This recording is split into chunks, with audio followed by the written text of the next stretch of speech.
Senator, Virginia, the Democrat, Mark Warner, could run for president, I project, if the Hillary Clinton campaign implodes. Hey, Senator, great to have you.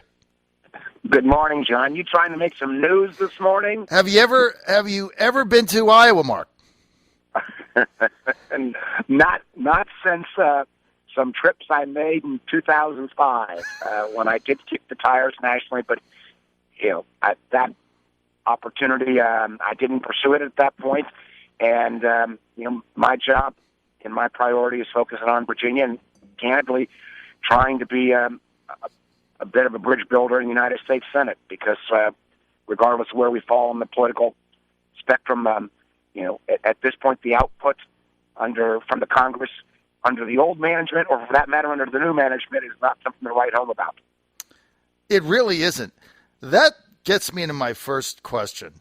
The 1970 cloture rule, why not just get rid of it? I think cloture has gone back a long time. It was long before 1970.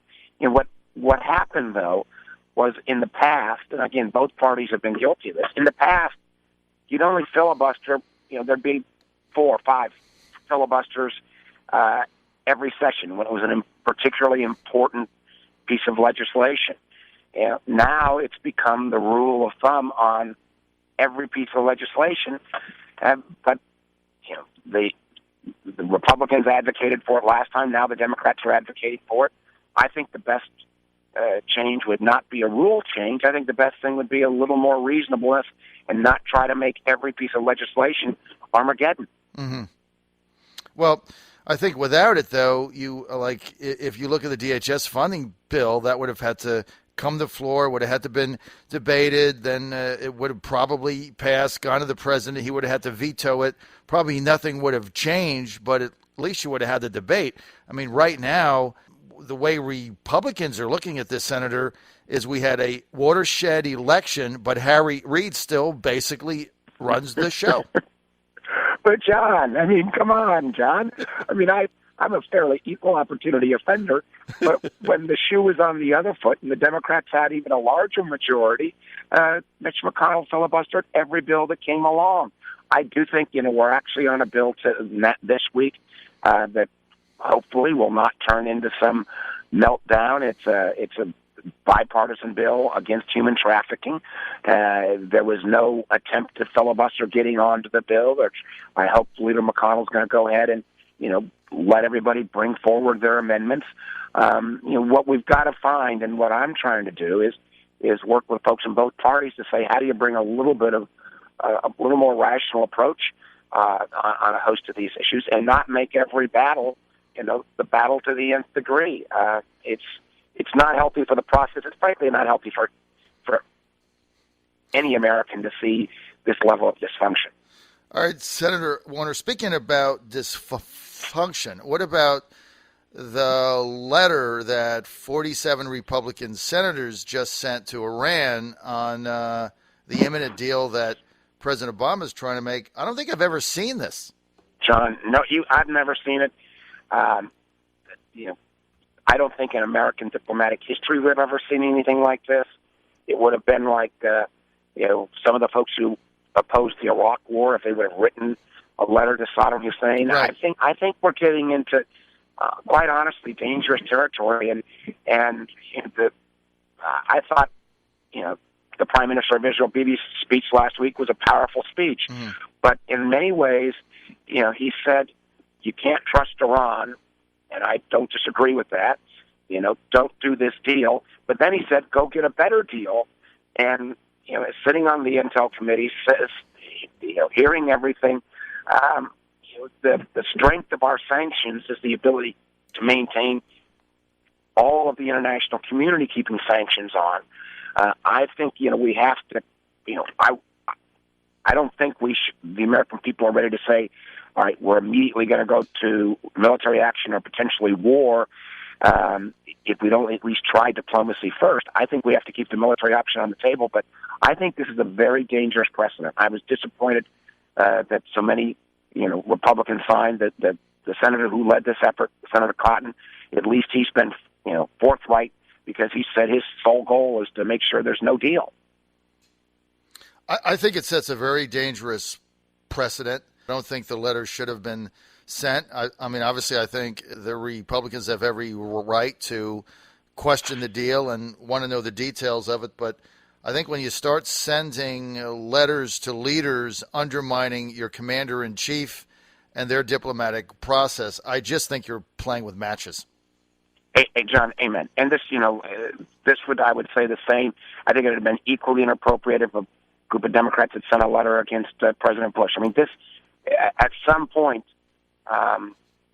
America's strength has been, for most of our history, that we can argue about foreign policy, but particularly when we present to other governments, we present a united force. I mean, this does not help us in world opinion. It does not help us in terms of seeing what possible deal there is to be had. I have been as strong a supporter of Israel as anyone in the Congress, right. And have voted, in the banking committee recently to increase sanctions again. But I said, let's give the president till the end of March, right? Because what we got to do is we've got to keep the Germans, the French, the British all on board on the sanctions. And let's face it, Russia and China are probably going to go south on us regardless. But if we can keep the West united, if there's not a good deal here, that will keep pressure on Iran. If it ends up being America only, then that pressure will be much less, and our options will be much less. It just sends to me the wrong message. I don't like the deal either, but like President Obama said, win an election. I think that's what the Republicans need to do if they want to change it. We're with Senator Mark Warner from Virginia. Senator, I want to get to Medicare Advantage. We both grew up in the same era. It was kind of respect your elders. Right now, many of our seniors in Virginia are concerned about another round of proposed cuts to Medicaid Advantage, which is commonly known as Medicare Part C. That's many of our listeners now. And you and I both know this program has already been slashed. It's hurt beneficiaries. Now we've got another round of it. What would you say to seniors asking their representatives like yourself to try to stop additional cuts? Well, the letter from the group that administers Medicare Advantage, CMS, just came out yesterday.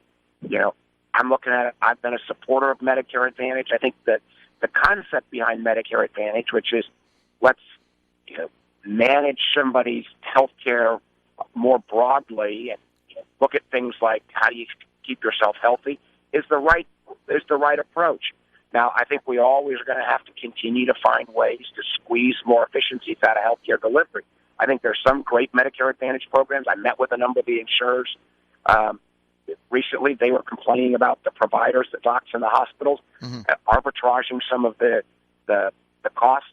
I think there have been some cases where some of the folks on the Medicare Advantage side have arbitraged costs. But I've got real questions about the CMS letter that came out yesterday. But one of the things, John, that we've talked about at some length is that we need to get rid of sequester.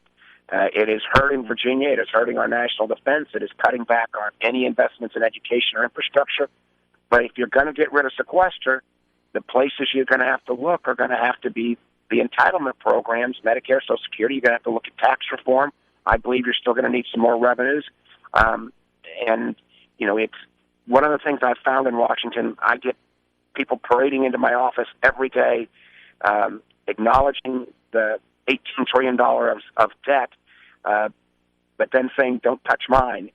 It's one of the reasons why I still think the broad-based approach that we had a few years ago that was based on Simpson-Bowles was the right approach, which took a little nick out of everybody rather than concentrating all the cuts the way we are now, for example, in defense and things like education and infrastructure. Okay, Senator, I've only got a couple more minutes. We're with Senator Mark Warner from Virginia. Senator, in June, the Supreme Court may rule that the subsidies for Obamacare going to Obamacare enrollees in states without an exchange could be unconstitutional. If that were to happen, about 8 million people that either are receiving their medical coverage for free or with subsidies goes away, what happens? Well, John, I think, one, I don't think the Supreme Court's going to act that way. I mean, there was, I believe, clear intent in the law that states are going to have the option to either have a state exchange or a federal exchange. I don't believe the court will overrule that. I think a court that, the Roberts Court that says they're calling balls and strikes. If it does, I think it's going to be a mess. We've got states like Virginia that has refused to take the federal money from Medicaid. I'm not sure what Virginia, in terms of the legislature, would do in terms of setting up a state exchange. One of the things that has been interesting in this debate, I've been, one of the first to admit there are some good things in Obamacare, and there are things that need to be fixed. I've laid out very specific half dozen things I want to fix. I'm open for more items. One of the things we've heard from some of the biggest critics of Obamacare is we've heard lots of criticism, but we've heard this, repeal and replace. We've not seen much detail on what they'd replace it with. And if you suddenly going to have 8 million Americans that have health insurance are going to lose it in June because of the subsidies gone, I'll be anxious to see what some of the opponents have in terms of a replacement plan, because I'm not sure anybody's laid out a plan B yet. Final questions, Senator, and then we're out of time. Are you Sure. concerned about President Obama's executive overreach? John,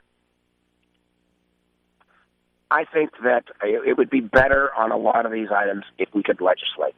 Mm-hmm. I thought the Senate bipartisan plan on immigration was a good one. I always thought the House would take it and maybe, deal with the Dreamers, deal with border security, deal with H-1B and H-2B, but then send back some legal status for folks short of citizenship for non-Dreamers. That would have been, something to start with. I don't believe, I know there are others who believe very strongly, you and others, many of your listeners believe the president has way overreached.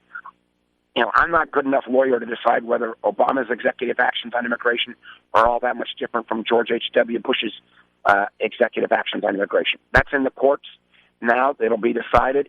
I wish we could get back to the kind of normal, what the founders set up was the checks and balances of a system that actually has Congress legislate and the president then either amend or veto.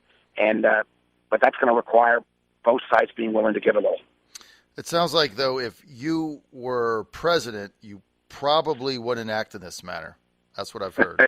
I'm not going to. Yeah, I appreciate the question. I would have said this. I point out one thing. You gotta see some of these issues from the other guy's shoes. Right. When I was governor, we had a 2-to-1 Republican legislature. We got a lot done. All right, that's going to be the final word. We want to thank Senator Mark Warner for being with us, and we're out of time. Thanks so much, John. All right, sir. Thank you so much.